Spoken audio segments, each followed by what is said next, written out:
वाजिबुल एहतराम सदर बज़्म हाज़ा सदर अंजुमन तलबा इस्लाम और ओहदेदारान ज़ी वक़ार मेहमानान गिरामी अज़ीज़ तलबा हाज़रीन व सामीन अस्सलामु अलैकुम व रहमतुल्लाहि व बरकातुहू।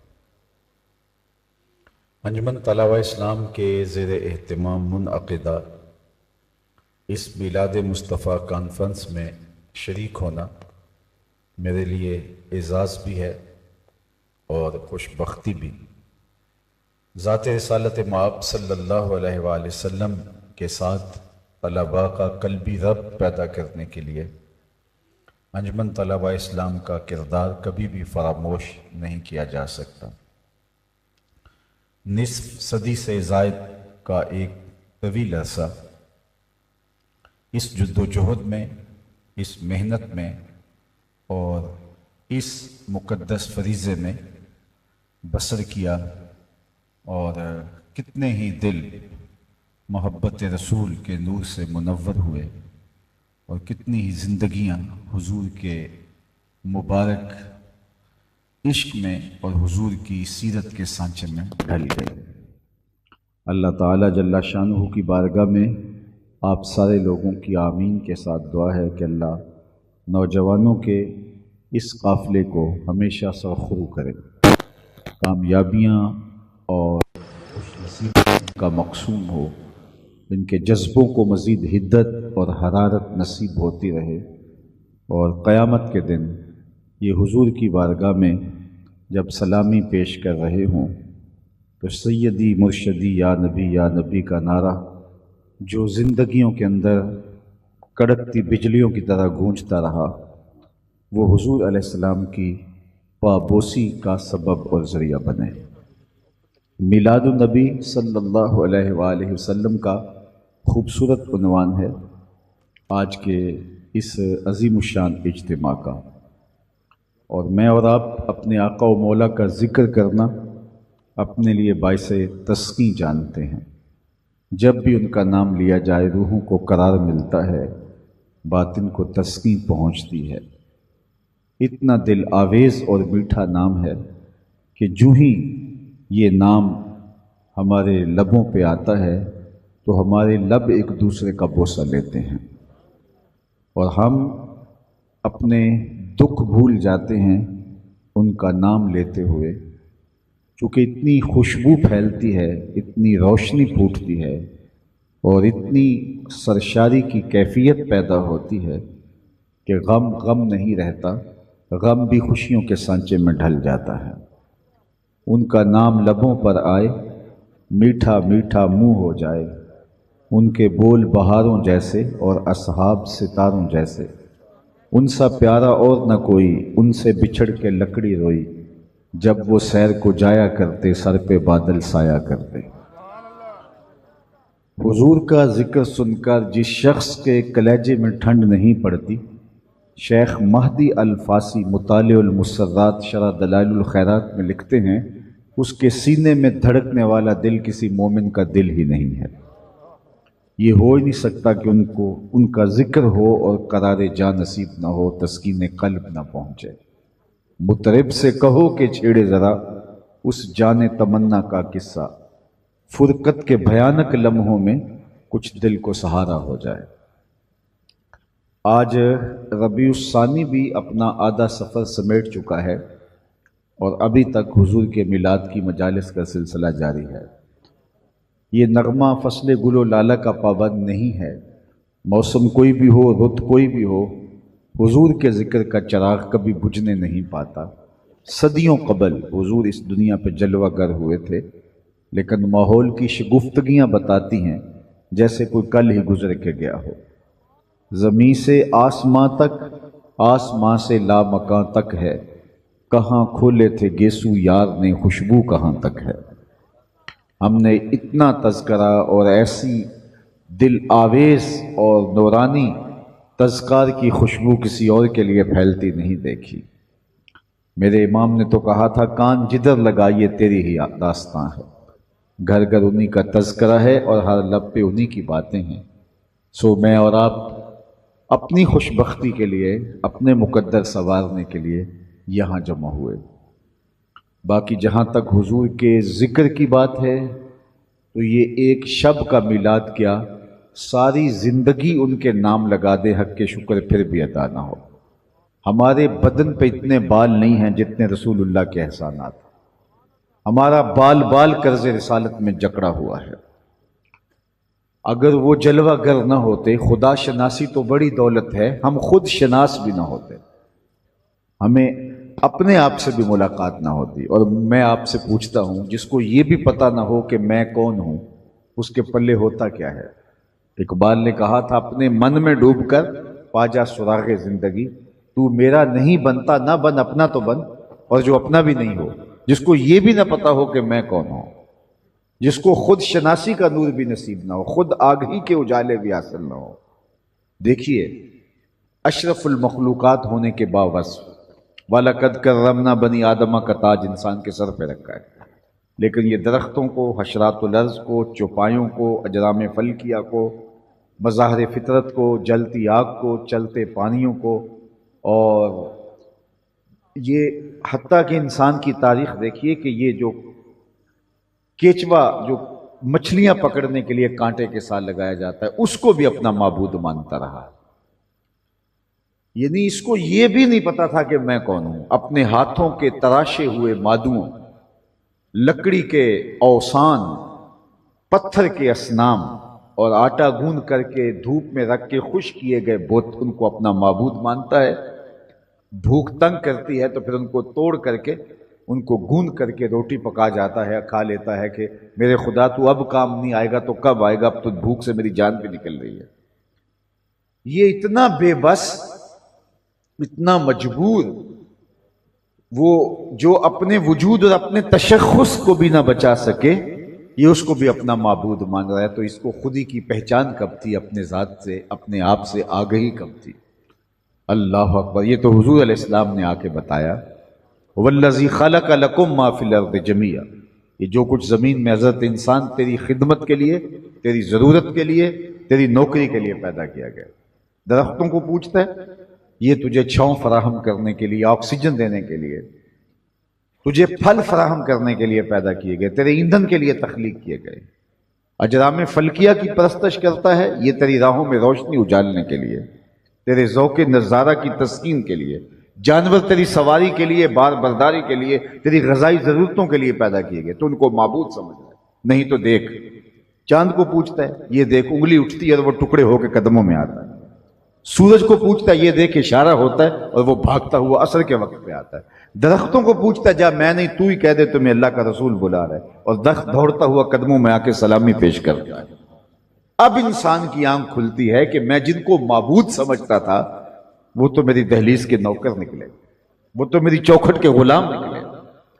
अब उसका शऊर संभलता है और अब उसे समझ आती है कि सितारों से आगे जहां और भी। अब उसकी टोन ही बदल जाती है, लहजा ही तब्दील हो जाता है। अब उसका बदला हुआ लहजा देखिए कि फरिश्ता कहने से मेरी तौकीर घटती है, मैं मस्जूद मलाइक हूं, मुझे इंसान रहने दो। ये मैं उसी इंसान की बात कर रहा हूं जो अपने हाथों के तराशे हुए असनाम को माबूद कहता था और उनके चरणों में पेशानी का तकद्दुस पामाल करता था। और अब कहता है, मुझे फरिश्ता भी कहा तो मेरी इज्जत में फर्क आता है, क्योंकि फरिश्तों की पेशानी तो मेरे हुजूर झुकी है। अब इसे समझ आई कि परे है चरखे नीली फाम से मंजिल मुसलमान, सितारे जिसके गिरदे राहों वो कारवां तू है। कांपता है दिल तेरा अंदेशा ए तूफान से क्या, ना खुदा तू, बहर तू, कश्ती भी तू, साहल भी तू। देख आकर कूचाए चाके गिरे बा में कभी, कैस तू, लैला भी तू, सहरा भी तू, महमल भी तू। वाए नाकामी के तू मोहताज साकी हो गया, मैं भी तू, मीना भी तू, मस्ती भी तू, हासिल भी तू।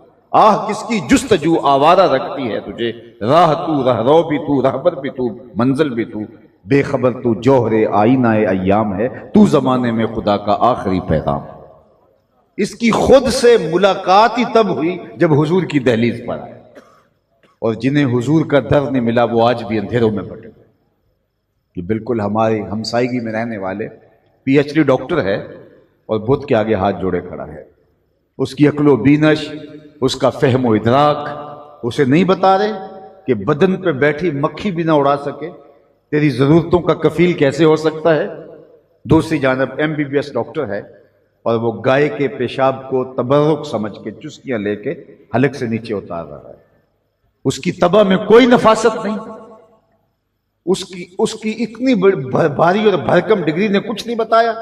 उसकी तबीयत के अंदर जो है वो उससे अफूनत नहीं उस पैदा होती और वो पीछे क्यों नहीं हट जाता। और दूसरी जानब मैं एक देहात का रहने वाला हूं और मैंने एक बच्चे को देखा कि वो अपने पांचे को मल मल के धो रहा है, तो पानी कुछ ज्यादा खोल रखा था। तो मैंने झिड़कने के लहजे में कहा कि तुमने बहुत ज्यादा पानी खोल रखा है। तो वो लजाजत भरे लहजे में मुझे कहता कि हजरत, मैं स्कूल जा रहा था तो किसी जानवर के पेशाब के छींटे मेरे पांचे पे गिर गए। वो कोई दरस निज़ामी का फारिग तहसील नहीं था कि उसने निजास्त गलीज़ा और खफीफा के हकाम पढ़े हों। वो 7-8 साल का दूसरी तीसरी क्लास का तालिब इल्म था और पांचे के ऊपर पड़े हुए पेशाब के गैर मरी छींटे भी गवारा नहीं करता। मैं सोच में डूब गया कि उस डॉक्टर को तो समझ नहीं आई और ये 7 साल का बच्चा समझ रहा है। तो अंदर से जवाब आया कि वो है डॉक्टर, लेकिन उसके हाथ में दामन मेरे हुजूर का नहीं। और ये है बच्चा, लेकिन माँ ने गुट्टी में प्यार हुजूर का दिया था, तकद्दुस रूह तक उतर गया, लिहाजा वो गैर मरी छींटे भी गवारा नहीं है। जिंदगी की सारी रोशनियां, सारा नूर, सारे उजाले अगर आपको मिलेंगे मोहम्मद अरबी की चौखट से मिलेंगे। जिन्हें ये दर मिल गया उन्हें जिंदगी का जमाल नसीब हो गया, और जिन्हें ये चौखट नहीं मिली वो आज भी अंधेरों में भटक रहे हैं, चाहे उनके पास कितनी भारी भरकम डिग्रियां क्यों ना हो। तो डिग्रियों से शऊर नहीं आता, शऊर हुजूर की दहलीज से आता है, हुजूर की चौखट से जिंदगी मिलती है। सैयद सलीम गिलानी का एक शेर है और क्या खूबसूरत शेर है कि न खिरद की रोशनी थी न जुनू की आग ही थी, न खिरद की रोशनी थी न जुनू की आग ही थी, तेरी रहबरी से पहले ये जहां जहां नहीं था, तेरे आस्था से पहले कोई आस्था नहीं था, मैं वो जमीन था जिसका कोई आसमां नहीं था। तो जिंदगी का सारा जमाल, जिंदगी की सारी खूबसूरती हजरत इंसान को मिली है तो हुजूर की चौखट से मिली। मैं आपसे पूछता हूं, कुरान ने कहा ना, इज़ा बुश्शिरा अहदुहुम बिल उन्सा, जब किसी को यह खबर दी जाती कि तेरे यहां बेटी पैदा हुई है तो उसका चेहरा उतर जाता, स्याह पड़ जाता उसका मुंह। आबरू बचाने का एक ही रास्ता था कि उस बेटी को जिंदा दरगोर करे, और अगर ये नहीं कर पाता तो मुआशरे में सर उठा के चलने के काबिल नहीं होता। बाज कबाइल में 100% मुरव्वज था बेटियों को जिंदा दरगोर करना, बाज में जुज़वी तौर पे बेटियों को जिंदा दरगोर करके बाप फख्र करता था। अल्लाह अकबर, इससे बढ़कर जुल्मत, जहालत, गिरावट, संग दिली और क्या हो सकती है। एक हकीकी बाप अपनी बेटी को अपने हाथों से कब्र में उतारे और वो नन्हे हाथ जोड़ के जिंदगी की भीख मांगे और इसके दिल के अंदर तरस पैदा ना हो और उसको मट्टी तले, रेत तले दबा दे और फिर छाती चौड़ी करके चले कि मैंने अपनी आबरू बचा ली है। और कैसा मुआशरा था कि इस पे उसे दाद देता था, उसको जो है वो दादो तहसीन से नवाजता था और उसे वाह वाह कह के इस्तेकबाल करता था कि तूने अपनी आबरू बचा ली है। जिस मुआशरे में बेटी को जिंदा दरगोर करके बाप फख्र कर रहा था, एक आवाज उठती है। वो आवाज आपके कानों तक कई दफा पहुंच चुकी है। आप अरबी मतन के साथ भी वो लफ्ज याद होंगे, लेकिन आप सिर्फ उसको कलमाए ताहसीन के तौर पे शायद गौर करते हो। लेकिन इस पस मंजर को जहन में रखें तो ये उस जालिमाना समाज के खिलाफ कलमाए जिहाद था। जब बेटियां जिंदा दरगोर करके बाप फख्र कर रहा था तो मेरे हुजूर ने कहा, लोगों सुन लो, मेरी फातिमा मेरे जिगर का टुकड़ा है। तो ये उस दौर के अंदर कहना, ये कलमा जिहाद था उस जालिमाना समाज के खिलाफ। वो कुछ खवातीन, ये फिर वो वक्त, वो दिन आने वाले हैं कि हाथों में कतबे उठाए मशरकी तहजीब का तमस्कर उड़ाएंगे और इस्लाम का मजाक उड़ाएंगे। तो मैंने गुज़श्ता बरस कहा था, तुम भूल गई हो, तुम्हें तो हुजरे में बैठ के हुजूर पे दरूद पढ़ना चाहिए था। तुम्हारी कम इल्मी है कि तुम जो है वो उस दीन का तमस्खर उड़ा रही हो जिस दीन ने तुम्हें इज्जत दी। तुम्हारा तो वजूद समाज को गवारा नहीं था। बाप कत्ल करके फख्र करता था, ना कोई FIR कटती थी, ना कोई मोमबत्तियां जलाता था, ना कोई तस्वे बहाता था। तुम रेत में दब जाती और तुम्हारे आंसू भी साथ दब जाते। तुम्हें जिंदगी का उजाला बख्शा है, जिंदगी का नूर बख्शा है तो मीलाद वाले रसूल ने बख्शा है। वरना आज वो भटका हुआ काफिला कहां होता अगर ये रास्ता मेरे हुजूर अलैहिस्सलाम ना रोकते। और सुनिए, तवज्जो चाहूंगा, सुनिए, हम ऐसे दानिशवरों को भी देखते हैं जो औरत को आज कबीले जिन से इंसान मानने के लिए तैयार नहीं। वो कहते हैं ये हम शक्ल जरूर है इंसान की, लेकिन इंसान नहीं है। इंसानों की तरह बोलती जरूर है, इंसान नहीं। इंसानों के बच्चों को जन्म भी देती है, दूध पिला के परवान भी चढ़ाती है, लेकिन खुद इंसान नहीं है। और मजहबी रहनुमाओं ने कहा कि औरत बदी का सरचश्मा है। अगर खुदा की कुर्बत चाहते हो तो औरत से आपको लाताल्लुक होना पड़ेगा। रूहबानियत की राहें तराशी गई। औरत खुदा के कुर्ब के रास्ते की रुकावट है। औरत होगी तो कुर्बत इलाही नसीब नहीं होगी। जब ये दुहाइयां मजहब के नाम पे दी जा रही थी तो मेरे हुजूर ने फरमाया, लोगों सुन लो, मुझे आयशा के बिस्तर में वही उतरती। जब औरत बदी का सरचश्मा और कुर्ब इलाही में रुकावट मानी जा रही है तो कहा मुझे आयशा के बिस्तर में वही उतरती है। तो हमें तो अपने बच्चों को दरूद की लोरियां देनी चाहिए कि हमें जिंदगी का नूर मिला है तो आमिना के लाल के सदके से मिला है, मिलाद वाले रसूल के सदके से मिला है। आज मैंने बूढ़े अशखास को मजदूरियां करते देखा। फैक्ट्री में भाई ओवर टाइम लगा रहा है, परदेश के अंदर पत्थर कूट रहे हैं लोग। क्यों? मैंने अपनी बेटियों के हाथ पीले करने। भाई फैक्ट्री में ओवर टाइम इसलिए लगा रहा है, मैंने बहनों के हाथ पीले करने। ये भाई तो काट देता था, ये बाप तो जिंदा दरगोर कर देता था। अब ये बूढ़ा बाप कांपते हुए हाथों से मजदूरियां कर रहा है। इसके दिल के अंदर बेटी का प्यार डाला किसने? जवाब आएगा मिलाद वाले रसूल ने। तो ये एक रात का मिलाद उससे हक अदा नहीं होगा। अपने सारी जिंदगी अगर हुजूर के नाम पे लगाएं, इतने बड़े एहसान है हुजूर के, फिर भी हक अदा ना हो। यतीमों को धक्के दिए जाते थे। कुरान ने कहा फज़ालिक अल्लज़ी यदउल यतीम, ये वो बदनसीब शख्स है जो यतीम को धक्के देता है। और वो अमलन धक्के दिया करते थे, वो खाना दे दिया करते थे, लेकिन यतीम के साथ अपने बच्चों को नहीं खेलने देते थे। उनका ख्याल यह था कि नहूसत डराएगी। जब मुआशरा इतना सफ़ाक हो गया था कि यतीमों को धक्के दिए जा रहे थे, मेरे हुजूर ने फरमाया मैं और यतीम की कफालत करने वाला क़यामत के दिन इस तरह नेड़े होंगे जिस तरह ये मेरी 2 उंगलियां करेंगी। और सबसे अफजल घर कौन सा है? सवाल, सबसे अफजल घर कौन सा है? किसी ने कहा शहर के वस्त में जो घर है वो सबसे अच्छा है। कोई बोलने का नहीं जनाब कुशादा घर अच्छा है। देहात का मिजाज रखने वाला बोला जनाब खुले खेतों में खलियानों में चार तरफ सब्जे की जमुरदी चादर बिछी हो तो वो घर अच्छा है। किसी ने कहा नहीं या समंदर के किनारे हो, दूर तक पानियों का मंजर दिल फरेबी पैदा करे। किसी ने कहा कोसारों की चोटियों के ऊपर घर, शफाफ हवा की जमानत बनता है, वो अच्छा है। लेकिन आमिना के लाल फरमाते हैं सबसे अच्छा घर वो है जिसमें यतीम रहता हो और उसकी कफालत भी होती हो और उसकी इज्जत भी हो। अजीज़ान गिरामी वक़ार, विलादत बासआदत के अहवाल हमें जिक्र करने हैं। रसूल पाक सल्लल्लाहु ताला अलैहि वसल्लम की विलादत आम बच्चों की तरह विलादत नहीं। हुजूर अकरम सल्लल्लाहु ताला अलैहि वसल्लम इस जहान आलम में, इस फर्श गीती में जो तशरीफ लाए हैं वो एक अलग शान है। बड़ी अजीम शान के साथ आप तशरीफ लाए, आम बच्चों की तरह नहीं, बल्कि अरब में उस जमाने में क्या क्या हुआ था, आस पड़ोस में क्या क्या हुआ था, सब मुझे बताना होगा। इसलिए कि रब तबारक व तआला जब कायनात के सबसे अफजल इंसान को भेज रहा है तो कायनात में तब्दीली तो होना ही होगी ही। इसलिए कि बरसों जिन नबियों ने उस रसूल के आने की बशारतें सुनाई हों, वो रसूल जब आ रहा हो क्या हुआ जानते हैं?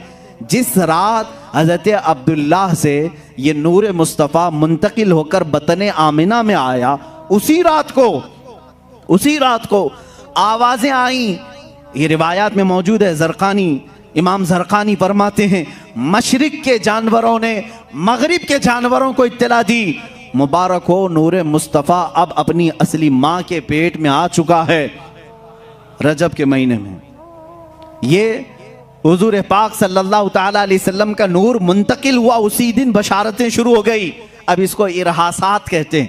हुजूर की पैदाइश से पहले जो अजीब व गरीब हालात हुए, पूरे अरब में ही नहीं बल्कि कायनात में अलग अलग हालात होने लग गए। जानते हैं हुजूर की विलादत से सिर्फ 55 दिन पहले असहाबे फील का वाक़या पेश आया। अबरहा बादशाह हाथियों की फौज लेकर खाना काबा को ख़त्म करने आया था, ढाने आया था। लेकिन क्या हुआ? सूरह फील में पढ़ो, अलम तरा कैफ फ़अल रब्बुका बि अस्हाबिल फील। इस पूरे सूरह में अल्लाह ने फरमाया अबरहा बादशाह की फौज को अल्लाह ने अबाबील चिड़ियाँ भेजकर कंकरियों से हिलाक कर दिया। पूरे के पूरे तहस नहस हो गए।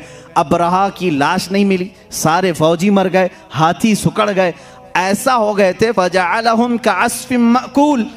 ऐसा अल्लाह ने उनको हिलाक किया था जैसे खाई हुई नोच खाई हुई मुर्गी, यानी छिली हुई मुर्गी जिस तरह दिखे, इस तरह पूरी फौज बन गई थी, सारे लोग हिलाक हो गए थे। ये सिर्फ हुजूर पाक सल्लल्लाहु अलैहि वसल्लम की विलादत से 55 दिन पहले का वाक़या है। अल्लाह ने खाने काबा की हिफाजत फरमाई इसलिए कि मक्का मुकर्रमा में रसूल पाक की जलवागरी होने वाली थी। अरब में हालात कैसे बदले, मौसम पूरे साल का बहुत ही खुशगवार। अरब पहले कहत साली से जूझ रहे होते, ज़मीनें सूखती थी, फसलें नहीं आती थी, लेकिन उस साल पूरे अरब वाले कहते हैं इतनी फसलें आई कि हमने पूरी ज़िंदगी में नहीं देखी। मौसम बहार, बारिशें, खुशगवार हवाएं, और पूरे साल में जो सबसे हसीन महीना आता है उसको कहते हैं रबीउल अव्वल, सबसे हसीन महीना। इसको रबी क्यों कहा जाता है? अरब वालों ने इसका नाम रखा, रबी कहते हैं बहार को, जो गुलाबी मौसम होता है जिसमें लोगों को अपने सारे वसवसे, टेंशन, फिक्रें ख़त्म करने का मौका मिलता है, सुकून की हवाएं आती, ना ज़्यादा गर्मी, ना ज़्यादा ठंडी, ना बारिश, जिसको आप सावन का महीना कह लें। तो अरब में जो पहली बहार आती थी उसको रबीउल अव्वल कहा जाता है, सबसे पुरबहार मौसम। उसी मौसम में मेरे आका दुनिया में तशरीफ़ लाए हैं। रबीउल अव्वल अरब वालों के लिए मशहूर था कि इसमें बहार का मौसम होता है। अब सुनिए पूरे हालात कैसे तब्दील थे। बड़े बड़े वाक़यात हुए मेरे आका के आने से पहले।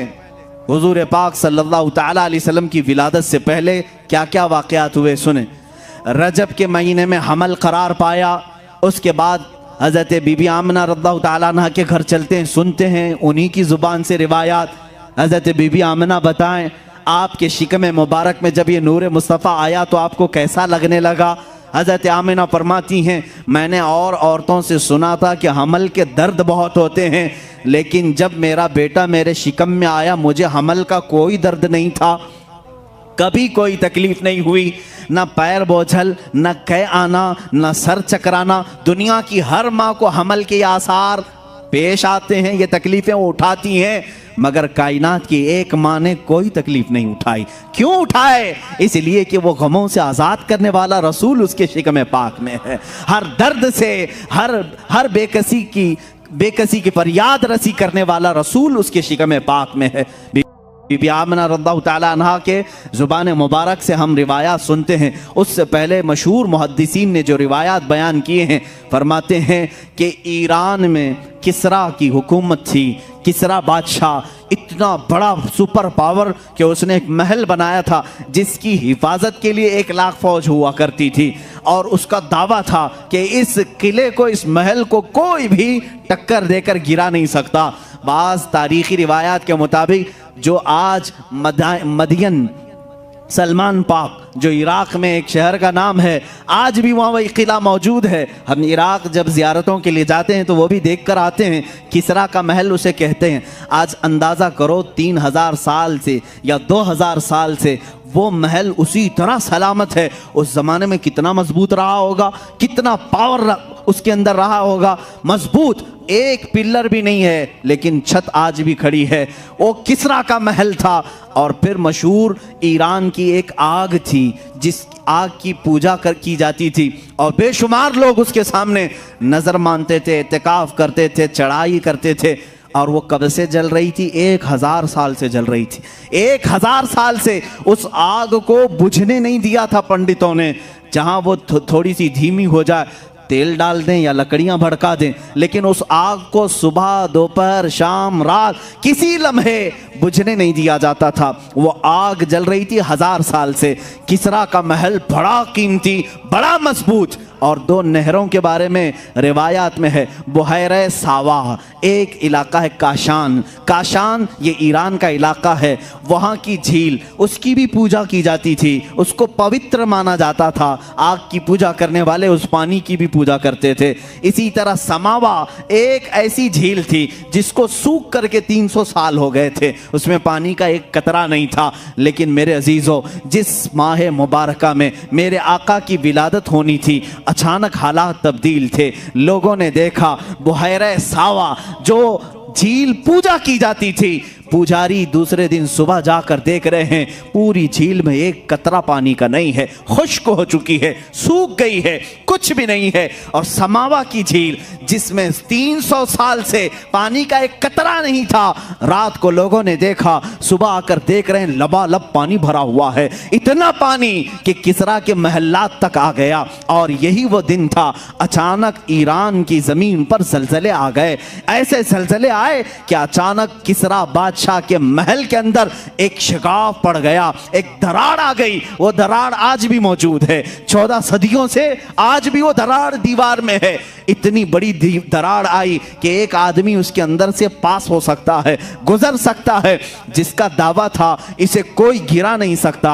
अचानक शिगाफ पड़ गया, दीवार में सुराख पड़ गया, और जो कंगोरे लटकाए जाते थे वो सोने के कंगोरे होते महल के अंदर, वो सारे के सारे जमीन पर नीचे गिर चुके थे, सब नीचे आ गए थे। और जितने बुत थे खाने काबा के अंदर और दीगर जगहों पर, दूसरे दिन देखा गया सब के सब औंधे मुंह गिरे हुए थे, सब नीचे फर्श पर गिरे हुए थे। ये अलग अलग हालात, आसमान में अलग सी एक बदली छाई हुई थी जिसमें ठंडी आवाजें आ रही थी। और अलग अलग अरब वालों ने उस जमाने में उस साल क्या क्या सुना। अरब वाले कहते हैं हमने जंगल का सफर किया, जानवरों को फसी अरबी में बोलते हुए सुना है, एक दूसरे को जानवर मरहबा मरहबा कह रहे हैं। हम ताज्जुब करते थे आखिर जानवरों को बोली कैसे आई है। ये अलग अलग वाकयात जो पेश आए। अब सुनो, किसरा का बादशाह जलजले की वजह से डर गया, सहम गया, बड़े बड़े काहिनों को बुलाया, ये क्या हो रहा है, पूरी कायनात में ये कैसी तब्दीली है।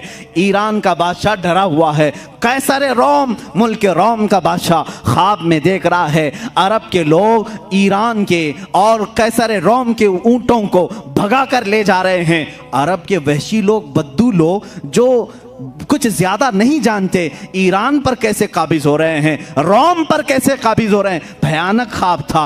काहिनों को बुलाया गया और ताबीर पूछी गई, ये क्या हो रहा है। जलजले आए, दीवार फट गई, आग जो 1000 साल से कभी नहीं बुझी थी आज अचानक गुल हो गई है। बहरे सावा सूख गया, झील सूख गई, समावा में लबालब पानी आया।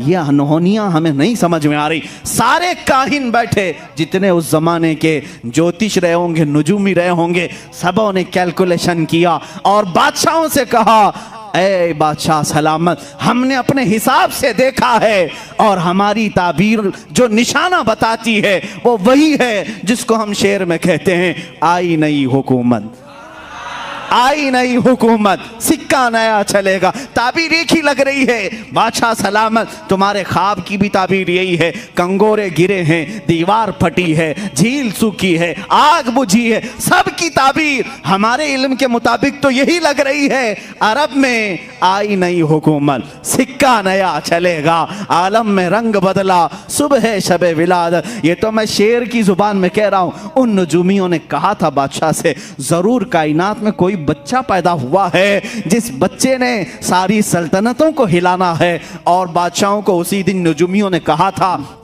आप खैर मनाओ, आप खैर मनाओ, तुम्हारी सल्तनतें जो 12 पुश्तों से चली हैं, ये 12 कंगोरे गिर गए। ये निशानी है कि अब तुम्हारी हुकूमतें लास्ट एंडिंग पर आ चुकी हैं, इख्तिताम पर आई हैं। बादशाह ने पूछा, क्या ये सुपर पावर खत्म हो जाएगा? जैसे अगर आज जाकर कोई अमेरिका से कहे कि तुम्हें एक छोटा मुल्क खत्म कर देगा, यहाँ बैठे हुए चंद मजमे आपको हिला देंगे, वो हंसेगा, बोलेगा उनकी क्या ताकत है, हमारा इतना बड़ा निज़ाम है, क्या क्या हमने नहीं फैलाया है। किसरा ने भी यही कहा था, रोम के कैसर ने भी यही कहा था। हाँ, एक बच्चा पैदा हुआ, कहाँ पैदा हुआ? अरब में पैदा हुआ, बद्दुओं के यहाँ, जो अरबी लोग हैं, देहाती लोग हैं, और हम पावरफुल, उस जमाने के पॉश लोग, सबसे ज्यादा उनके पास माल, सबसे ज्यादा फौज, असलहे उनके पास। उन्होंने नजूमियों को कत्ल कर दिया, मार दिया। तुम लोग झूठी ताबीर बोलते हो। बादशाह की आदत यही है, उसकी तबीयत के मुताबिक तारीफ करो तो खुश होगा। उससे सिर्फ ये पूछो बादशाह से, आप आम कैसे खाते हैं, तो तारीफ करो, खुश होगा। हर बादशाह की आदत है।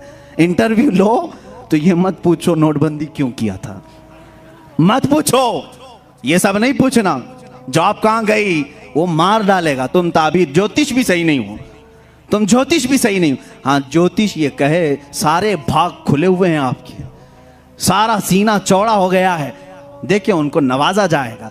किसरा और कैसर ने, ईरान की हुकूमत और रोम की हुकूमत ने भी बेचारे नजूमियों को मार डाला। उन्होंने क्या कहा था? एक बच्चा पैदा हुआ है, तुम्हारी सल्तनतें हिला देगा, तुम्हारी सल्तनतें हिला दे। हक को एक्सेप्ट करो, बात तुम्हें आज या कल माननी होगी। जो अल्लाह के फैसले हैं वो नाफिज होके रहेंगे। और रसूल के मुतालिक मेरे मौला ने फरमाया, हुवल्लज़ी अरसला रसूलहू बिलहुदा व दीनिल हक लियुज़हिरहू अलद्दीनि कुल्ली। अल्लाह फरमाता है, हमने वो रसूल भेजा है, रसूल को हिदायत के साथ भेजा है, यूं ही नहीं भेजा कि तुम नारे लगाते रहो। अल्लाह फरमा लियुज़हिरहू अलद्दीनि कुल्ली। अल्लाह फरमा रहा है, सारी कायनात पर मेरे रसूल के दीन को गालिब करने के लिए भेजा। वो रसूल का दीन गालिब आएगा आज या कल, क्योंकि अल्लाह का फरमान झूठा नहीं। फ्रांस में भी इस्लाम आएगा, अमेरिका में भी इस्लाम आएगा, यूरोप में भी इस्लाम आएगा। हाँ, जहां जहां मुनकिरीन होंगे इस्लाम गालिब आएगा। तुम्हें बुरा लगता हो अगरचे, और अल्लाह ने फरमाया, आगे पूरी आयत पढ़ता हूं, लियुज़हिरहू अलद्दीनि कुल्ली वलौ करिहल मुशरिकून। अल्लाह फरमा रहा है, अल्लाह अपने रसूल के दीन को गालिब करेगा। हुजूर से पूछा गया ये गालिब कब होगा? हुजूर ने फरमाया, मेरी औलाद में एक मेरा बेटा आएगा जिसका नाम मोहम्मद मेहदी होगा। इमाम मेहदी आएंगे और उस जमाने में पूरी कायनात में सिर्फ और सिर्फ इस्लाम होगा, सिर्फ इस्लाम होगा। और अल्लाह ने जो फरमाया वो भी सुन लें, बिल्कुल सच। वलो करिहल मुशरिकून, अगरचे काफिरों को ये बात नापसंद आएगी, हाँ नापसंद आएगी, उनको बुरा लगेगा। अभी अगर मैं कहूं आरएसएस वाले भी मुसलमान हो जाएंगे, बुरा लगेगा, तकलीफ होगी उनको। हो सकता है जिसको भी हम कहें उसे तकलीफ हो, लेकिन मेरे अजीजों मैं कुरान पढ़ रहा हूं, कुरान ये कह रहा है अल्लाह अपने रसूल के दीन को गालिब करेगा। इस बात के कहने पर तुम मुझे मार डालोगे, कोई मसला नहीं। जिन्होंने अपने बादशाहों को ये बताया पहले, उनको मार दिया बादशाहों ने, लेकिन बाद में उनकी हुकूमतों ने देखा, कैसर और किसरा भी गिरफ्तार होकर गुलामान रसूल के कदमों में आ गए थे। और जानते हो इस शान से कि अल्लाह के नबी सल्लल्लाहु ताला अलैहि वसल्लम की वफात के सिर्फ 2.5 साल बाद, 5 साल बाद समझ, वो जलाल आवर खलीफतुल मुस्लिमीन उमर इब्न खत्ताब रदी अल्लाह ताला जब मसनद खिलाफत पर जलवाबार हुए, अपनी फौज को किसरा के पास भी भेजा, रोम भी कैसर के पास भी भेजा, और दोनों जगह भी फतेह हुई। और ये गुलामान रसूल जिनको कैसर और किसरा क्या कह रहे थे, एक बच्चा पैदा हुआ हिला देगा, नजूमियों को मार डाला, और उसी रसूल के चंद गुलामों ने उनके तख्तों को हिला दिया, कुर्सियां हमेशा के लिए खत्म हुई। मुझे तारीख बताओ, ईरान और कैसर रोम जब ये खत्म हुए, आज 14 सदियां हो गई, दोबारा ना किसरा आया ना कैसर आया, नहीं आया। उनका खात्मा होना था, हो गया। अजीज़ा ने गिरामी वक़ार, इस शान से अल्लाह ने अपने हबीब के ग़ुलामों को फतह दी। मस्जिद नबवी में माले गनीमत लेकर के आए और उसमें कालीन लेकर आए जिस पर किसरा बादशाह की कुर्सियां लगती थी, उस जमाने का महंगा कालीन जिस पर बैठ जाए तो लोग दुनिया में फख्र करते थे। मैं किसरा के कालीन पर बैठ कर आया हूं। जब किसरा का सब दरबार खत्म हुआ माले गनीमत मदीना तैयबा साहबा ले आए। हजरत उमर से पूछा बहुत महंगा है दुनिया का, उस महल की सबसे कीमती चीज हम ले आए, इसको कहाँ सजाएं? हजरत उमर फारूक रज़ियल्लाहु ताला अन्हु ने कहा ले जाओ मस्जिद नबवी के दरवाजे के बाहर रखो, हर आदमी पैर पोंछकर अंदर आए, पैर पोंछकर अंदर आए। इसलिए कि उमर इब्ने खत्ताब रज़ियल्लाहु ताला अन्हु दुनिया को ये बताना चाहते थे, वो कैसर और वो कैसर रोम, वो किसरा ईरान, तुम जिस पर बैठकर फख्र करते थे, ये फख्र करने वाला कालीन गुलामाने रसूल के तलवों के नीचे हुआ करता है। जब तुम इश्क मुस्तफ़ा में कामिल होंगे इंशाअल्लाह अज़ीज़ उनकी कुर्सियां तुम्हारे ज़ेरे कदम आएंगी, हम भी देखेंगे इंशाअल्लाह, हम भी देखेंगे। अभी बहुत कुछ गुनगुनाया गया था जिससे लोगों को तकलीफ भी हुई, लेकिन मैं फिर भी कहूँगा हम भी देखेंगे इंशाअल्लाह अज़ीज़। रब ने अगर हमारी किस्मत में लिखा है तो हम भी देखेंगे, और इमाम मेहदी का ज़हूर होगा इंशाअल्लाह अज़ीज़, हम भी देखेंगे इंशाअल्लाह। इस्लाम गालिब आएगा, वलो करिहल काफिरून वलो करिहल मुशरिकून, अगरचे काफिर ना पसंद करें, अगरचे मुशरिक ना पसंद करें। अब मेरे आका सल्लल्लाहु ताला अलैहि वसल्लम की विलादत के साल ये बड़े बड़े वाक़यात पेश आए। क्या क्या हुआ है?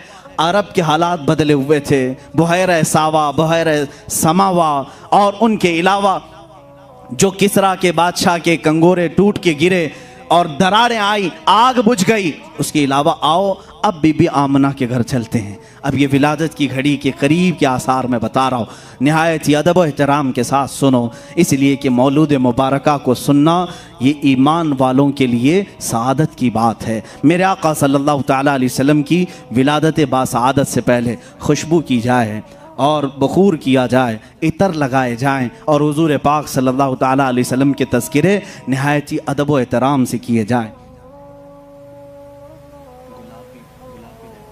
रसूल करीम सल्लल्लाहु ताला अलैहि वसल्लम की विलादत बासआदत से पहले सैयदा बीबी आमना रज़ियल्लाहु ताला अन्हा फरमाती हैं, अब सुने, हज़रत बीबी आमना रज़ियल्लाहु ताला अन्हा फरमाती हैं, जैसे ही मेरे बतन पाक में मेरे बेटे का हमल करार पाया, मुझे कोई तकलीफ़ नहीं थी, कोई आलाइश, कोई इस तरह की नापाकी हमने नहीं देखी। हज़रत बीबी आमना रज़ियल्लाहु ताला अन्हा फरमाती हैं, रजब का महीना गुज़रा, शाबान का महीना आया, रात को मैंने एक मरतबा देखा हज़रत मूसा अलैहिस्सलाम तशरीफ़ लाए हैं। मूसा अलैहिस्सलाम हज़रत बीबी आमना से कहते हैं, आमना मुबारक हो, तूने कायनात के पूरे आका को अपने बतन पाक में जगह दी है, तुझे सआदत वाला एक लड़का मिलेगा। उसके बाद हज़रत बीबी आमना फरमाती हैं, रमज़ान का महीना आया, रमज़ान का महीना जैसे ही आया हज़रत बीबी आमना ने आवाज़ें सुनी, कहा गया आमना को हर आलाइश से पाक कर दो, उसके अंदर मौजूद बच्चे को हर तरह के वसवसों से पाक कर दो। अब जब रमज़ान का महीना गुजरा,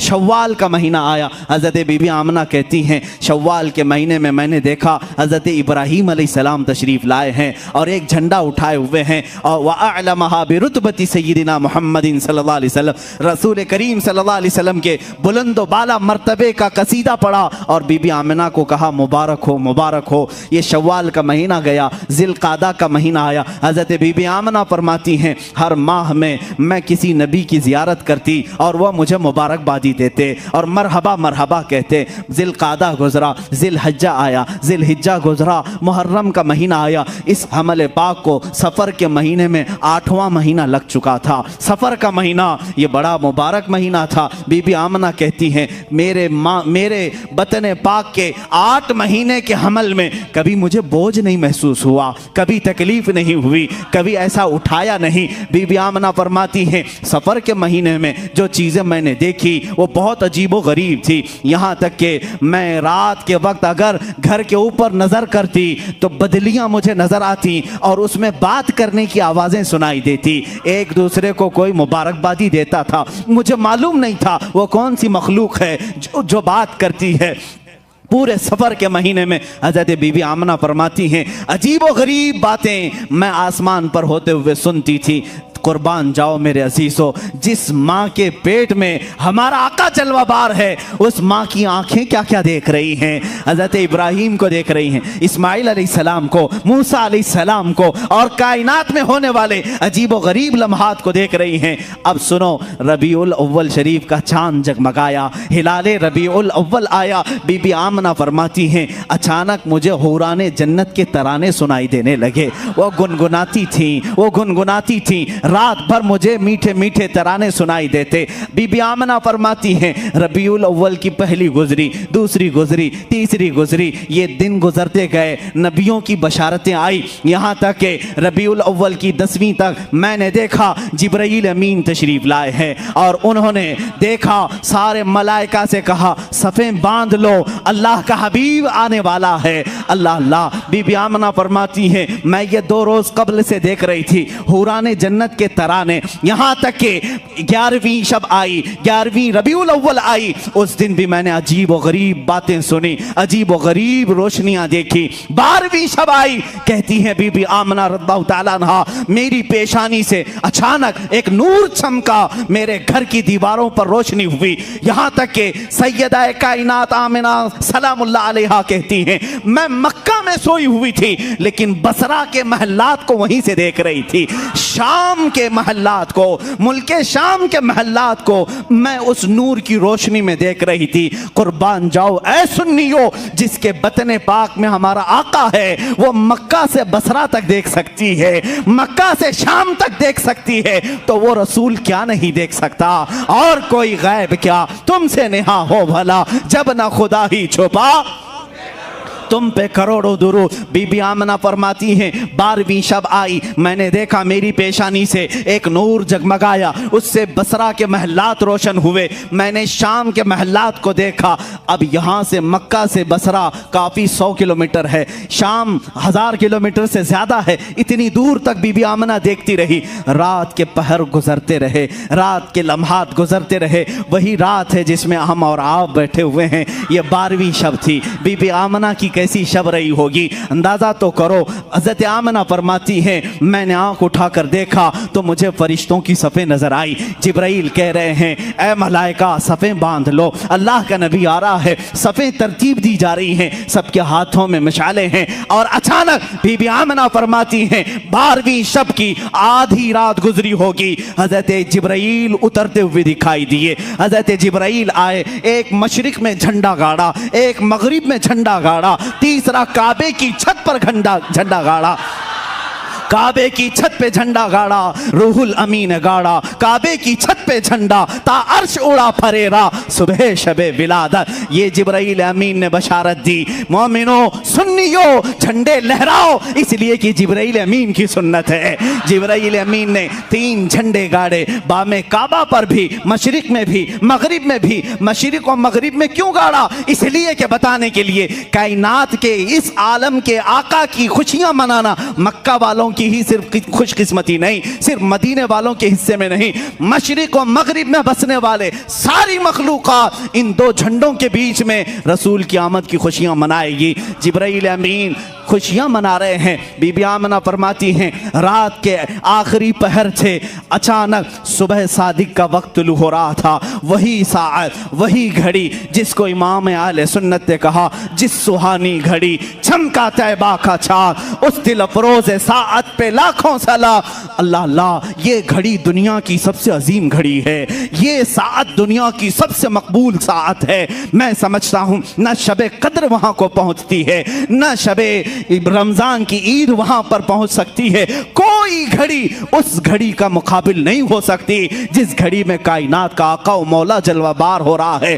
बीबी आमना फरमाती हैं, सुबह सादिक हुई, मेरे अजीजों और माओं को डिलीवरी के वक्त और विलादत के वक्त दर्द शुरू हो जाता है। दर्द ज़ह जिसको कहते हैं, वह तड़पती हैं। लेकिन बीबी आमना फरमा रही हैं, मैं ठंडक महसूस कर रही थी, खुशियां महसूस कर रही थी, पेशानी से लेकर तलवों तक ठंडक ही ठंडक थी। अचानक मेरे घर का दरवाज़ा बंद था। रात भर तो जन्नत की हूरों के तराने सुनती रही, फरिश्तों की सफ़ों को देखती रही, लेकिन कहती हैं सुबह सादिक होने लगी तो मैंने अचानक मेरे घर में 3 औरतों को आते हुए देखा। वो औरतें बड़ी हसीन व जमील थी, खूबसूरत थी और अजीब शान की थी। वो मेरे घर के अंदर आई, कोई मेरे दाएं खड़ी हो गई, एक बाएं खड़ी हो गई, एक सिराने के पास खड़ी हो गई। मैंने पूछा यह हज़रत आमिना फरमा रही हैं, ऐ आने वाली ख़वातीन तुम कौन हो, इस तरह घर में कैसे आई हो? वो ख़वातीन कहती हैं ऐ आमिना ना घबरा, हम तेरे आने वाले मौलूद की दाया बनकर आई हैं। हम कौन हैं तुझे बताती हैं। एक खातून ने कहा मेरा नाम सैयदा हव्वा है, मैं पूरी कायनात की माँ हूँ।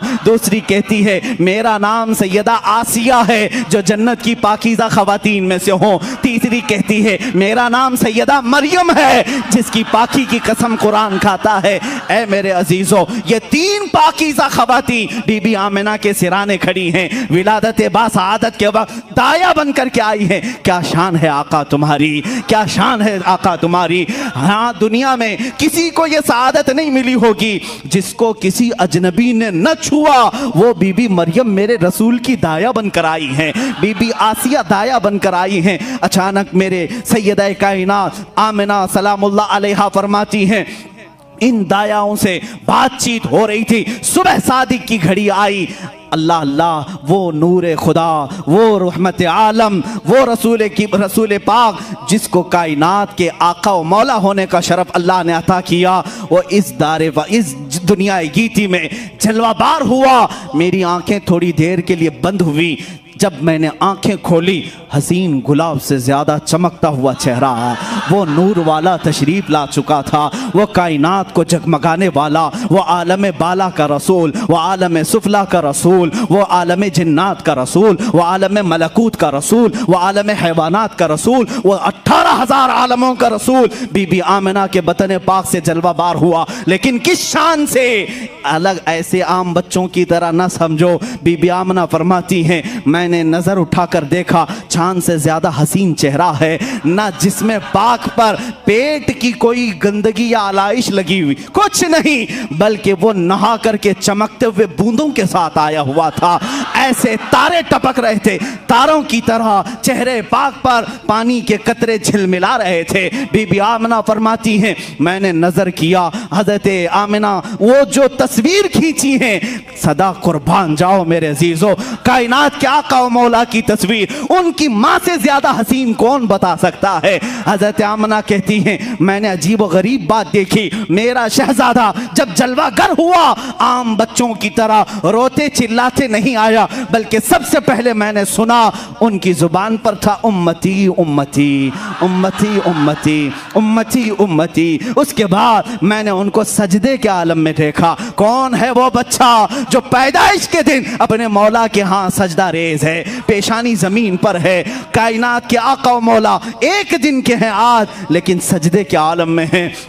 हज़रत आमिना फरमाती हैं जैसे ही ये 3 दायाओं ने उठाया, अल्लाह अल्लाह, बीबी आमिना फरमाती हैं खुशी से मैं झूम गई। न दर्द था न तकलीफ थी, लेकिन इस हसीन गुलाब को देखने के बाद रूह में और एक खुशी और फरहत और इंबसात आ गया। उसके बाद कहती हैं मैंने नज़र किया, नाफ कटी हुई थी। जब वो बच्चों की नाफ होती है, काटा जाता है 6 दिन के बाद, आप नाफ बुरीदा थे और मैंने देखा रसूल पाक सल्लल्लाहु तआला अलैहि वसल्लम खतना शुदा पैदा हुए थे, मखतून थे। और मैंने देखा, बीबी आमिना फरमाती हैं रसूल पाक के चेहरे को आंखों में सुरमा पहले से लगा हुआ था।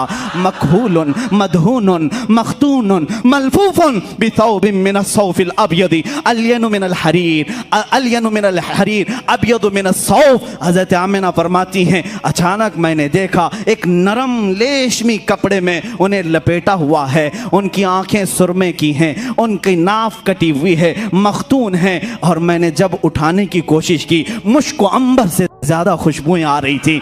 हमारे बच्चों को नहलाया जाता है, साबुन लगाया जाए, पाउडर लगाया जाए, बच्चों को खुशबू लगाई जाए तब महकेंगे, लेकिन कायनात का आका मौला माँ के पेट से महकता हुआ आ रहा है। क्या महकते हैं महकने वाले, बू पे चलते हैं भटकने वाले, उनकी महक ने दिल के गुंचे खिला दिए, जिस राह चल दिए हैं कूचे बसा दिए हैं। अजीजा ने गिरामी, माँ आमिना सलामुल्लाह अलैहा कहती हैं, मेरी आंखें थोड़ी देर के लिए झपकी थी, मैंने देखा 3 और लोग मेरे घर में आए, 3 और लोग आए। ये फरिश्ते थे, उनके एक के हाथ में तश्त था, तश्त जबरजद का था, एक मेटल है, खूबसूरत मेटल जन्नती तश्त लेकर आया है, दूसरे के हाथ में जग है पानी का, और तीसरे के हाथ में लिबास है, कपड़ा है। ये तीनों जन्नत से आए हुए मलाइका हैं।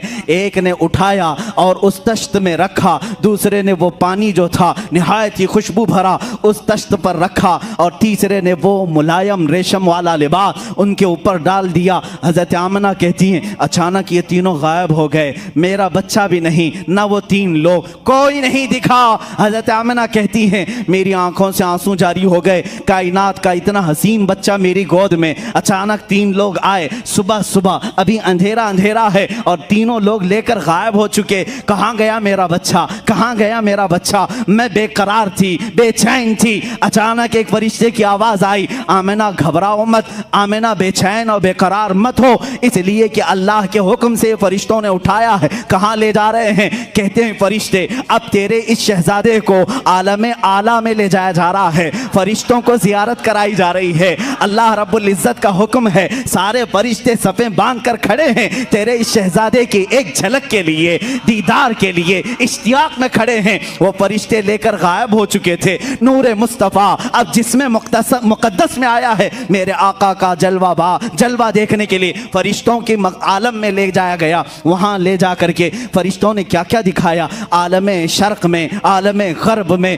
मशरिक में ले जाया गया, मगरिब में ले जाया गया, कायनात के जितने आलम थे सब में मेरे आका को ले जाया गया। जन्नत हो, लौह हो, कलम हो, अर्श हो, कुर्सी हो, हर जगह मेरे आका को जियारत कराई गई। वो कितने लम्हे थे वो अल्लाह बेहतर जाने, उसका महबूब बेहतर जाने। फरिश्तों ने सारी सैर कराई और वापस ला करके बीबी आमिना से कहा, हक तो ये बनता था इस शहजादे का, इसलिए कि वो आया है हर आलम की रहमत बनकर, इसलिए अल्लाह ने हर आलम की सैर तेरे शहजादे को कराई है। आई नई हुकूमत, सिक्का नया चलेगा, आलम में रंग बदला, सुबह शबे विलादत। सैयदा बीबी आमिना सलामुल्लाह अलैहा कहती हैं, जब ये तीनों मलाइका ने उठा करके मेरे शहजादे को पूरी कायनात की सैर कराई, वापस लाकर मेरे पास रखा, तो जिब्राइल अमीन ने मुनादी की, ऐलान किया, ऐ मलाइका खुशियां मनाओ, ऐ फरिश्तों खुशियां मनाओ, इसलिए कि अब अल्लाह रब्बुल इज्जत का वो हबीब आया है, जिस हबीब की हर सिफारिश पर मौला अपने जलाल को जमाल में तब्दील करेगा, अपने जलाल को जमाल में तब्दील करेगा। फरिश्ते जलाले खुदाबंदी से डरते थे, अल्लाह के जलाल से डरते थे, और उस दिन उन्होंने खुशियां मनाई। अब रब का जलाल अपने हबीब के जमाल में आ जाएगा। उम्मतियों, हम क्यों ना खुशियां मनाएं, इसलिए कि हमें मौला ने पैदाइशी उस रसूल की उम्मत में बनाया है। इसीलिए तो हमारे इमाम अहले सुन्नत फाजिल बरेलवी ने हमें यह अकीदा दिया है, हश्र तक डालेंगे हम पैदाइश मौला की धूप, मिसले फारस नजद के किले गिराते जाएंगे। सुनो, बड़े ध्यान से कह रहा हूं, खाक हो जाएं अदू जलकर मगर हम तो रजा, खाक हो जाएं दुश्मन जलकर मगर हम तो रजा, दम में जब तक दम है जिक्र उनका सुनाते जाएंगे, दम में जब तक दम है जिक्र उनका सुनाते जाएंगे। बीबी आमिना सलामुल्लाह अलैहा ने ऐलान किया कि मेरे घर मौलूद मुबारक हो चुका है। हज़रत अब्दुल मुत्तलिब खाने काबा के तवाफ में थे, दौड़ते हुए तशरीफ लाए और बीबी आमिना के घर में इस शहजादे मुबारका को उठाया, सीने से लगाया और सीधे खाने काबा के पास ले आए। जानते हो अब हमारे खड़े होने का वक्त आया है, इसलिए कि एक रिवायत यह है, जिस दिन बीबी आमिना के घर में विलादत हुई, हजरत अब्दुल मुत्तलिब तवाफ कर रहे थे किसका? खाने काबा का। ये सुबह सादिक की घड़ी है। कायनात में कोई मेरे मुस्तफ़ा के मुतालिक सलाम करे ना करे, सलाम के मुतालिक दलील पूछे ना पूछे, ऐ सुन्नियों मैं तुम्हें बताऊं, उस दिन हजरत अब्दुल मुत्तलिब कहते हैं अभी मेरे तवाफ के फेरे मुकम्मल नहीं हुए थे, मैंने खाने काबा की छत पर देखा, वो आमिना की घर की तरफ झुका हुआ नजर आ रहा था। खाने काबा झुक चुका था बीबी आमिना के घर की तरफ। तो सुन्नियों खड़े हो जाओ, क्यों ना हम अपने दिल उस बारगाह मुस्तफ़ा में झुका। जीज़ा ने गिरामी वक़ार, खुद मेरे आका सल्लल्लाहु तआला अलैहि वसल्लम की हदीस है जिसको हदीस जाबिर कहते हैं। मुसन्नफ़ इब्न अब्दुर रज़ाक़ में यह हदीस पाई गई। हुज़ूर पाक सल्लल्लाहु तआला अलैहि वसल्लम ने हज़रत जाबिर से कहा, ऐ जाबिर, सबसे पहले अल्लाह ने मखलूक़ात में तेरे नबी के नूर को पैदा किया। हुज़ूर ने फरमाया कि सबसे पहले अव्वलु मा खलक़ल्लाहु नूरी, अल्लाह ने सबसे पहले मेरे नूर को पैदा किया। वो रसूल का नूर कैसा था, क्या था, ये अल्लाह बेहतर जाने। हदीस पाक में ये मिलता है। और मदारिजुन नबुव्वा में शेख अब्दुल हक मुहद्दिस देहलवी रहमतुल्लाह तआला अलैह इसकी 12 मंजिलें बताते हैं कि नूर मुस्तफ़ा सल्लल्लाहु तआला अलैहि वसल्लम को कैसे पैदा किया गया। कुछ भी नहीं था, आदम थे ना हव्वा थी, ना कायनात की कोई चीज़, ना जन्नत दोज़ख लौह कलम अर्श कुर्सी, कुछ नहीं, सिर्फ अल्लाह रब्बुल इज़्ज़त। अल्लाह ताला फरमाता है कुन्तु कंज़न मख्फियन फ़अरदतु अन उअरफ़ा फ़ख़लक़तुल ख़ल्क़ औ कमा क़ाल रसूलुल्लाह सल्लल्लाहु अलैहि वसल्लम। यह हदीस कुदसी है, यानी अल्लाह खुद फरमा रहा है, रसूल की ज़ुबान है। मेरे आका फरमाते हैं अल्लाह ने फरमाया कुन्तु कंज़न मख्फियन, मैं एक छुपा हुआ खजाना था। अल्लाह फरमा रहा है मैं एक छुपा हुआ खजाना था। फ़अरदतु अन उअरफ़, तो मैंने ये इरादा किया कि मैं पहचाना जाऊं, मेरा तारुफ हो सबके सामने। फ़ख़लक़तुल ख़ल्क़, फिर मैंने एक मखलूक पैदा किया। एक मखलूक, सबसे पहली मखलूक। अल खल्क़ से मुराद क्या है? वो नूर मुस्तफ़ा है। मेरे आका सल्लल्लाहु तआला अलैहि वसल्लम के नूर को पैदा किया। अल्लाह रब्बुल इज़्ज़त ने अपने हबीब के नूर को पैदा किया। उसके बाद हुआ ये कि ये नूर कहाँ था, क्या कर रहा था। 9 लाख साल पहले की बात, आदम अलैहिस्सलाम की विलादत से तकरीबन 9 लाख साल पहले, और बाज़ रिवायत में 5 लाख साल पहले अल्लाह तबारक व तआला ने अपने हबीब के नूर को पैदा किया। अब ये नूर मुस्तफ़ा सल्लल्लाहु तआला अलैहि वसल्लम आलम वहदानियत में अपने रब की मदह सराई करता रहा, और ये नूर अपने रब की वहदानियत में रक्स करता। और उसके बाद 12,000 साल के बाद ये दूसरी मंजिल में आया। 12,000 साल के बाद तीसरी मंजिल में, यहाँ तक के 12 मंजिलें ये इस नूर ने तय की। इसमें अलग अलग मंजिलें तय कराई गई, यानी अल्लाह रब्बुल इज़्ज़त की वहदानियत का उसकी एक मंजिल थी, और अल्लाह रब्बुल इज़्ज़त के सिफ़ात को पहचानने वाली एक मंजिल थी, मारिफत की एक मंजिल थी, हकीकत की एक मंजिल थी। इस तरह की 12 मंजिलें तय की गई। उसके बाद अब हदीस सुनो, अल्लाह के हबीब सल्लल्लाहु तआला अलैहि वसल्लम फरमाते हैं अल्लाह ने अपने नबी के नूर के 4 हिस्से किए। 4 हिस्से किए। अब ये 4 हिस्से जो हुए, एक हिस्से से अलग चीज़ बनाई गई, दूसरे हिस्से से अलग। जैसे हदीस में एक हिस्से से अल्लाह ताला ने जन्नत को पैदा किया, फिर अर्श को पैदा किया, फिर लौह को पैदा किया जिस पर सारे इंसानों की तकदीर लिखी गई, फिर कलम को पैदा किया, चौथा हिस्सा बाकी था, फिर उसमें 4 हिस्से किए गए। फिर उनमें से अल्लाह रब्बुल इज़्ज़त ने एक हिस्से से सारे नबियों के नूर को पैदा किया, फिर मुत्तकीन को पैदा किया, मोमिनीन को पैदा किया, फिर जो बचा नूर का हिस्सा था फिर उसमें 4 हिस्से किए गए।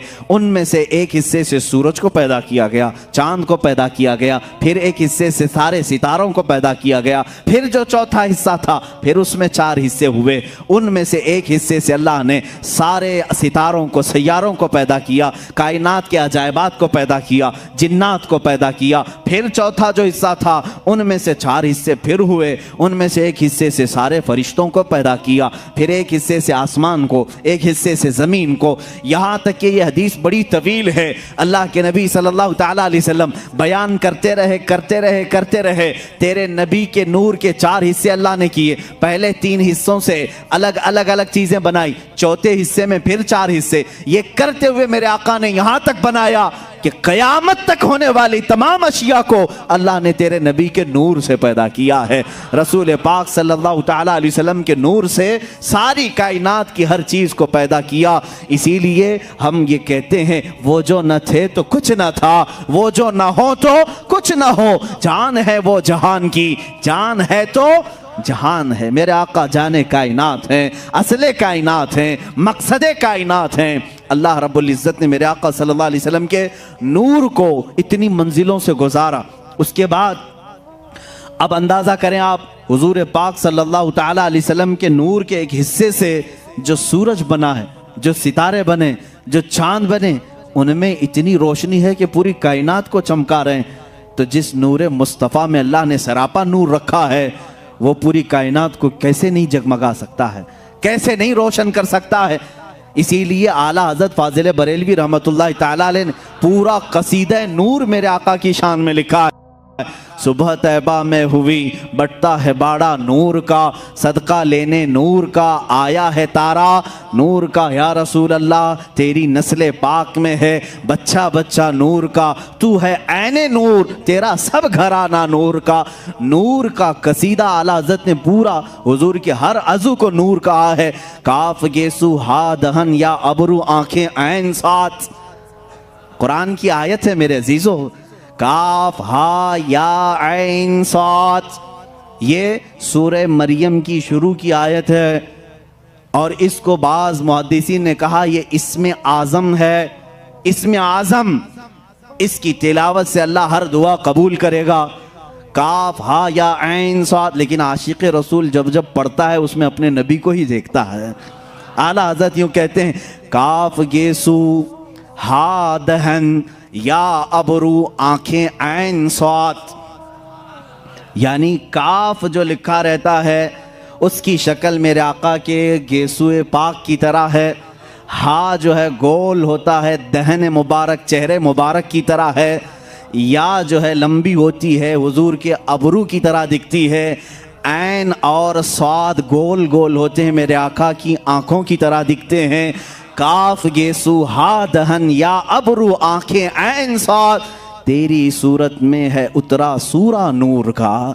मेरे आका सल्लल्लाहु तआला अलैहि वसल्लम के चेहरे पाक पर भी कुरान की आयतें आई हुई। अजीज़ा ने गिरामी वक़ार, रसूल पाक सल्लल्लाहु तआला अलैहि वसल्लम ने जो मंजिलें तय फरमाई, अब वो अल्लाह के हबीब सल्लल्लाहु तआला अलैहि वसल्लम 9 लाख साल के बाद हो या 5 लाख साल के बाद हो, जब अल्लाह ताला ने मखलूक़ात को पैदा करना चाहा तो सबसे पहले आदम अलैहिस्सलाम को पैदा किया। आदम अलैहिस्सलाम की पैदाइश आपने इससे कबल भी सुना। ज़मीन की मुख्तलिफ मिट्टी ली गई और उसे गूंधा गया और उसके बाद उसमें रूह डाली गई। उनकी पेशानी में नूर मुस्तफ़ा रखा गया। अब अल्लाह रब्बुल इज़्ज़त के नूर की ये अमानत कहाँ मुंतकिल हुई? जबीन आदम में आई। बाज़ आशिकान रसूल तो ये भी कहते हैं अल्लाह ताला ने आदम अलैहिस्सलाम को जब पैदा किया और सारे फरिश्तों से कहा उसजुदू li आदम, आदम को सजदा करो, तो उनको जो सजदा करने का हुक्म दिया गया था, असल वजह तो वो नूर मुस्तफ़ा ही था। वो नूर मुस्तफ़ा जो जबीन आदम में था, पेशानी आदम में जगमगा रहा था। आदम अलैहिस्सलाम ने वो अमानत उठाई, संभाली, इसलिए कि अल्लाह रब्बुल इज़्ज़त ने अपने हबीब सल्लल्लाहु तआला अलैहि वसल्लम के नूर पाक को आदम अलैहिस्सलाम की पेशानी में रखा। तो सिर्फ ये नहीं कि उन्हें मालूम भी नहीं था, बल्कि मैं आपको ये सफ़र मुबारक भी बता दूं जो हमारी आदत है। हम रसूल पाक का शजर पाक भी तिलावत करते हैं। अल्लाह के हबीब सल्लल्लाहु तआला अलैहि वसल्लम के शजर पाक की तासीर भी ये है, अल्लाह ताला उसके ज़रिए से ज़ुबानों में सलासत अता करता है, रिज़्क़ में बरकत देता है। इसलिए कि हमारे आपके दूसरों के नसब का तो छोड़ो, कायनात का जो सबसे अफजल व आला रसूल है उसके शजर नसब में बड़ी तासीर है। मैं आपको ये बताऊं, इस नूर ने जो मंजिलें तय की, ये नूर मुस्तफ़ा सल्लल्लाहु तआला अलैहि वसल्लम 5 लाख साल या 9 लाख साल अपने रब्बे जुल जलाल के जिलों में रहा। अल्लाह ने उसके बाद उसी नूर के हिस्सों से जन्नत भी बनाई, लौह भी बनाया, अर्श भी बनाया, कुर्सी भी बनाया, कलम भी बनाया, सारी चीज़ें बनाई। इसी को तो इकबाल ने कहा है, लौह भी तू कलम भी तू तेरा वजूद अल किताब, यानी हदीस में है ना, बाज हदीसों में यह है, हुजूर ने फरमाया सबसे पहले अल्लाह ने लौह को बनाया, तख्ती। एक हदीस में सबसे पहले अल्लाह ने कलम को पैदा किया। पैदा करने वाली चीजों में सबसे पहले अल्लाह ने लौह को बनाया। एक हदीस में है कलम को बनाया, और एक हदीस में अलग तो पूछा गया किसको किसको पहले बनाया, और एक हदीस में तो हुजूर फरमा रहे मेरे नूर को सबसे पहले पैदा किया। ये तीन अलग अलग चीजें हुई। तो पहले है कौन? लौह को पहले पैदा किया कि कलम को पहले पैदा किया, या नूर मुस्तफ़ा को? इकबाल जैसा आशिक जो है यहाँ पर हमारे जहनों को करीब करके समझाता है, इसमें टेंशन लेने की ज़रूरत नहीं, किसको पहले पैदा किया। इकबाल का शेर ये कहता है, या रसूल अल्लाह लौह भी तू कलम भी तू, तेरा वजूद अल किताब। जिसको अल्लाह ने पहले पैदा किया वो शक्ल तो आप ही की थी। लौह से मुराद आप ही हैं, कलम से मुराद आप ही हैं, किताब से मुराद भी आप ही हैं। लौह भी तू कलम भी तू, तेरा वजूद अल किताब, गुम्बदे आबगीना रंग तेरे वजूद में हबाब। अजीज़ा ने गिरामी वक़ार, रसूल पाक सल्लल्लाहु तआला अलैहि वसल्लम की ये जो मंजिलें हैं, जबीन आदम में आए, अब जब दुनिया से, जब जन्नत से उतर कर दुनिया में आए, रसूल पाक सल्लल्लाहु तआला अलैहि वसल्लम का नूर लेकर के ही दुनिया में आए। यहाँ जब आए 350 साल तक हज़रत हव्वा से अलग रहे, फिर उसके बाद मुलाकात हुई, हज़रत आदम अलैहिस्सलाम की तौबा भी कबूल हुई मुस्तफ़ा करीम के वसीले से। हुज़ूर पाक सल्लल्लाहु तआला अलैहि वसल्लम के वसीले से ही आदम अलैहिस्सलाम की तौबा कबूल हुई। अल्लाह रब्बुल इज़्ज़त ने दोनों को मिलाया, शोहर और बीवी को, जिनका निकाह जन्नत में हो चुका था। दुनिया में आने के बाद 350 साल तक मिल नहीं सके, लेकिन अरफात के मैदान में दोनों की मुलाकात हुई। अब उसके बाद सिलसिला चला। आदम अलैहिस्सलाम की उम्र मुबारक तकरीबन 1000 साल की हुई। कितने? 1000 साल की। बेशुमार औलाद आपकी हुई। आपका औलाद का जो नसब का सिलसिला था, इसलिए कि दुनिया को अभी वजूद में लाया गया था, नस्ल इंसानी की इर्तिका होनी थी। रोज़ाना आदम अलैहिस्सलाम के घर में बच्चे की विलादत होती थी। रोज़ उनकी बीवी रोज़ हामिला होती, रोज़ बच्चे की विलादत होती।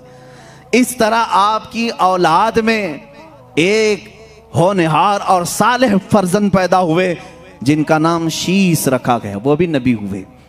जब हज़रत शीस अलैहिस्सलाम पैदा हुए तो आदम अलैहिस्सलाम की पेशानी में हल्कापन आया, शीस की पेशानी चमकने लगी। हज़रत आदम अलैहिस्सलाम समझ गए नूर मुस्तफ़ा मुंतकिल होकर शीस की पेशानी में आ गया है। हज़रत शीस अलैहिस्सलाम की जबीन मुबारक चमकती थी। मेरे अजीज़ों, ये चमक जो है हुजूर के सारे आबा व अजदाद में पाई गई। सारे हुजूर के जितने बाप आदम अलैहिस्सलाम तक आते हैं नसब में, सबकी पेशानियां चमकती थी। हज़रत शीस अलैहिस्सलाम को देखा आदम अलैहिस्सलाम ने, उनकी अलग से तरबियत की, अलग से सारी औलाद में उनको अलग मकाम दिया। और फिर ये कहते रहे, हज़रत शीस अलैहिस्सलाम का जो निकाह हुआ, उस ज़माने की हज़रत आदम अलैहिस्सलाम की बेटियों से ही उनके निकाह होते थे। भाई बहन के निकाह होते थे सिर्फ उनकी शरीयत में, बाकी किसी की शरीयत में जायज़ नहीं, इसलिए कि उस वक्त इंसान उतने ही थे, एक ही बाप की औलाद थे। अपनी बेटियों में जो सबसे पाकीज़ा थी, आदम अलैहिस्सलाम ने उनके साथ हज़रत शीस का निकाह किया। शीस अलैहिस्सलाम के निकाह के बाद चंद ही दिनों के बाद देखा गया शीस अलैहिस्सलाम की जबीन मुबारक से वो नूर गायब नज़र आ रहा है। उन्होंने भी समझ लिया कि ये नूर मुंतकिल हो चुका है। हज़रत शीस अलैहिस्सलाम से ये नूर मुस्तफ़ा सल्लल्लाहु तआला अलैहि वसल्लम यानिश में आया। ये यानिश हज़रत शीस अलैहिस्सलाम की औलाद में सबसे बड़े थे और सबसे ज़्यादा परहेजगार, अपने बाप के वफादार, इतने आला अखलाक थे।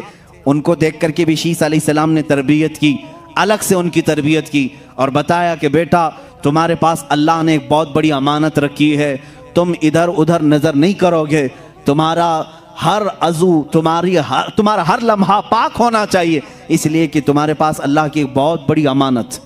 देखें, इस अमानत को हर बाप ने महफूज रखा और तरबियत भी वैसी की। हज़रत यानिश का जब निकाह हुआ, वो भी अपने अशरफ ख़ानदान में, आला ख़ानदान में, जब उनके घर उनकी दुल्हन आई, चंद सालों के बाद हज़रत यानिश की पेशानी मुबारक से भी वो नूर गायब नज़र आया। उन्होंने महसूस कर लिया कि नूर मुंतकिल हो चुका है। ये उस ज़माने में सबको दिखता भी था, मालूम भी होता था।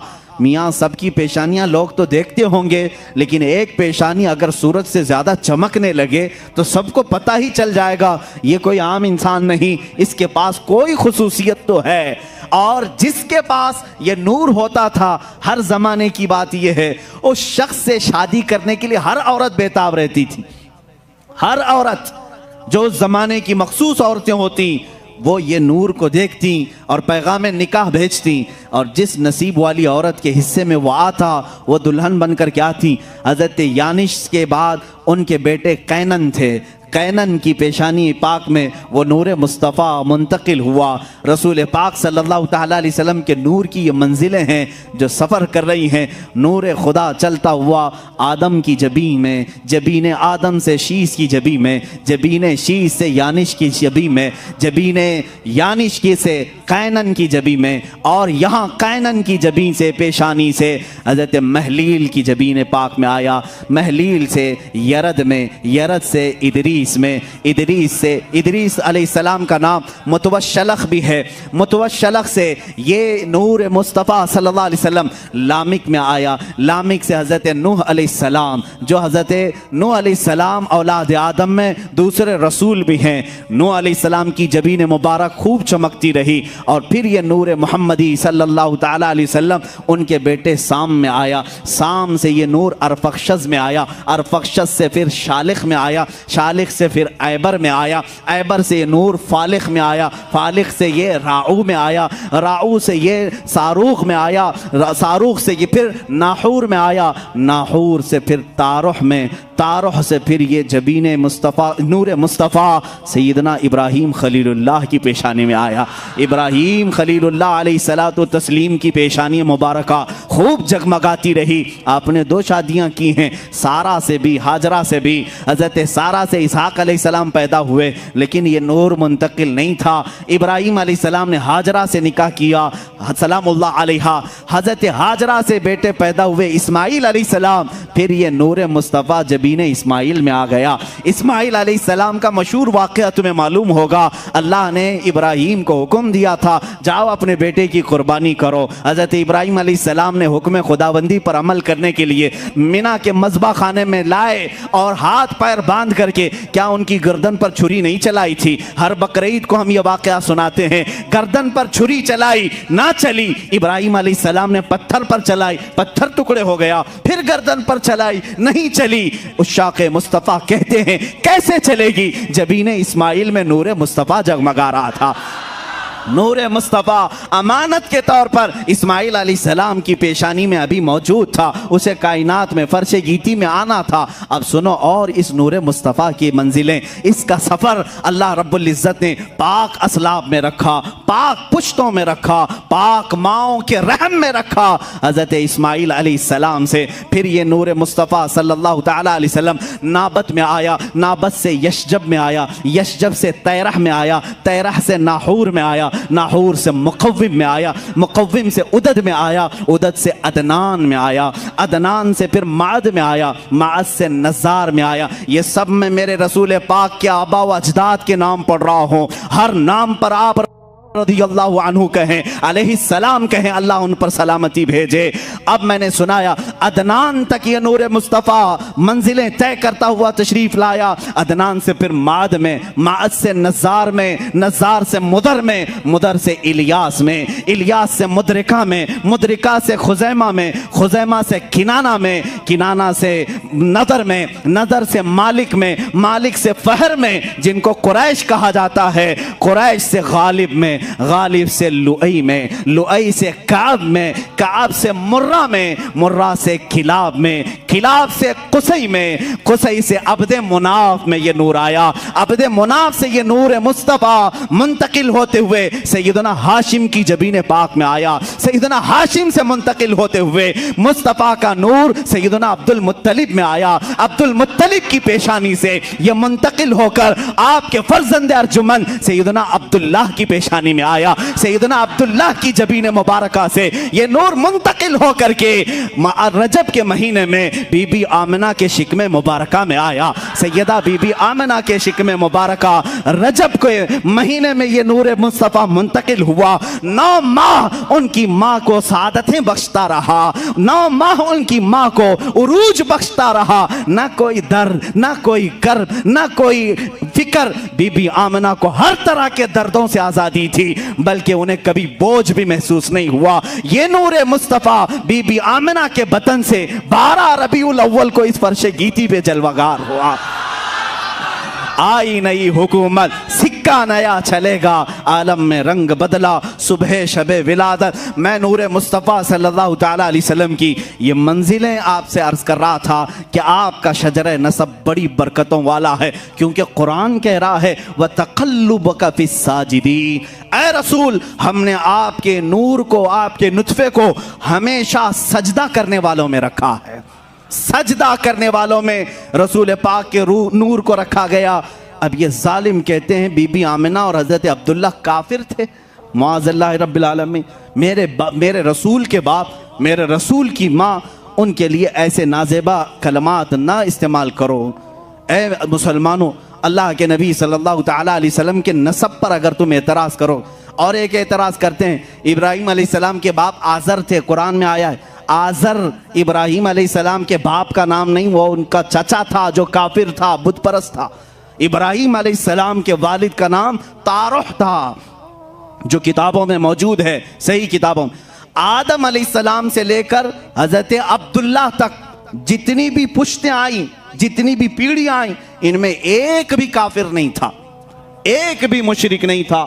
अपने अपने ज़माने में या तो वो अपने नबियों के, अपने रसूलों के ज़माने में उनके उम्मती बनकर मोमिन रहे, या अगर नबी का ज़माना नहीं था तो ज़माने फ़तरत में वो मुआहिद बनकर रहे, यानी एक खुदा की इबादत करते हुए।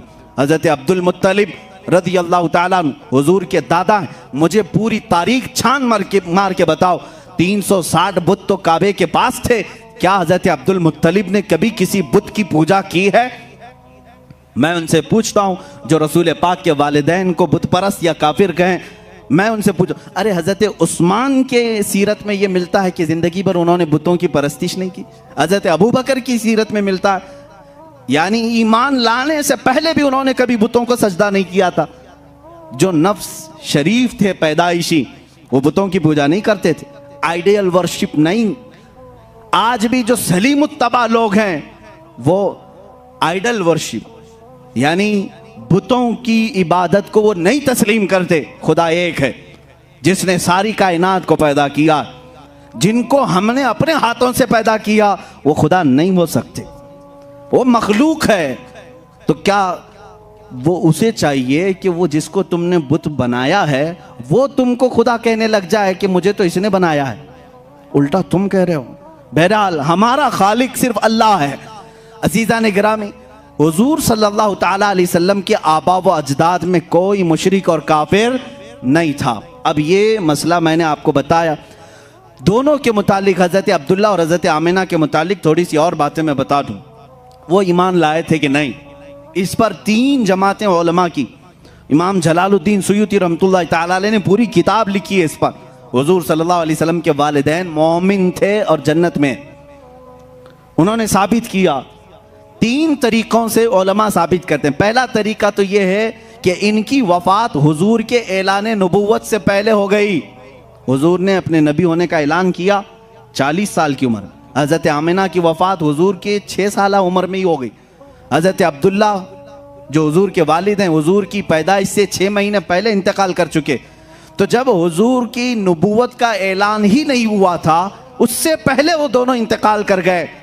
तो इस ज़माने में जितने लोग इंतकाल किए, अगर उन्होंने बुतों की पूजा नहीं की तो उनको भी मोमिन मुआहिद कहा जाता है। एक खुदा को मानते थे। हम अपने रसूल के बाप और माँ को मुआहिद और मोमिन तस्लीम करते हैं, इसलिए कि वो हुजूर की ऐलान नबुव्वत से पहले आए थे और इंतकाल किए। एक तरीका तो ये है। दूसरा ये है, हज़रत इमाम जलालुद्दीन सुयूती फरमाते हैं, आखिरी हज था मेरे आका सल्लल्लाहु अलैहि वसल्लम का मकाम जेराना के पास, हजून, मकाम हजून, मक्का का एक इलाका है। वहाँ हुजूर गमगीन थे, आपकी आंखों से आंसू उतर रहे थे। हुजूर पाक सल्लल्लाहु ताला अलैहि वसल्लम ने अपने रब से यूं अर्ज किया कि ऐ मौला, मेरी माँ और मेरे बाप किस हाल में हैं। अल्लाह रब्बुल इज़्ज़त ने हुजूर सल्लल्लाहु ताला अलैहि वसल्लम की ख्वाहिश पर उनकी माँ और उनके बाप दोनों को कब्रों से जिंदा फरमाया।